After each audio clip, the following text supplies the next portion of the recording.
নমস্কার, জয় মাতারা। আমি অ্যাস্ট্রো হিমাংশু ভাগ্যের দুয়ার থেকে আপনাদেরকে জানাই আন্তরিক শুভেচ্ছা, ভালোবাসা। আজ আমি যে প্রেডিকশানটি করতে চলেছি, জাতকেরা হলে ডান হাতটিকে দেখুন আর জাতিকারা হলে বাঁ হাতটিকে দেখুন। যদি কোনো জাতক জাতিকাদের হাতের আয়ু রেখা আর এই যে দেখুন এটা ব্রেন লাইন, এটা হচ্ছে মস্তিষ্ক রেখা। যদি আয়ু রেখা এবং মস্তিষ্ক রেখা যদি স্বতন্ত্র হয়, এই দুটি রেখার সঙ্গে দেখুন কারুর মানে কোনো জয়েন্ট নেই। দেখুন এই আয়ু রেখা আর এই মস্তিষ্ক রেখার মিডিলে অনেকটা গ্যাপ রয়েছে।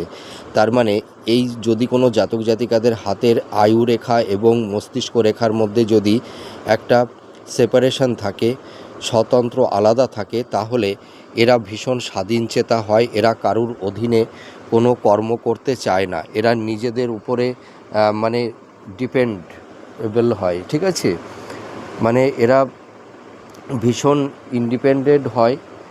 এরা সাধারণত সরকারি চাকরি এরা খুব একটা করতে চায় না। এরা যদি সরকারি চাকরির তুলনায় যদি ব্যবসা করে, তাহলে ব্যবসাতে এরা সাফল্যতা পেয়ে থাকে। আপনাদের মনের মধ্যে অনেকের কৌতূহল হয় যে আমরা সার্ভিস করব না বিজনেস করব, কোনটাতে গেলে আমাদের জীবনে সাকসেস সাফল্যতা তৈরি হবে। তা আপনাদের যদি হাতের আয়ু রেখা এবং মস্তিষ্ক রেখার মধ্যে যদি এই ধরনের গ্যাপ থাকে, মানে উৎসস্থলে যদি গ্যাপ থাকে, স্বতন্ত্র থাকে, তাহলে আপনারা সার্ভিসের তুলনায় যদি আপনারা বিজনেসের লাইনে যান, তাহলে আপনারা কিন্তু সাকসেস সাফল্যতা বেশি মাত্রায় পাবেন। আপনারা মিলিয়ে দেখুন এই প্রেডিকশানটি কতটা ম্যাচ করছে। নমস্কার, জয় মাতারা।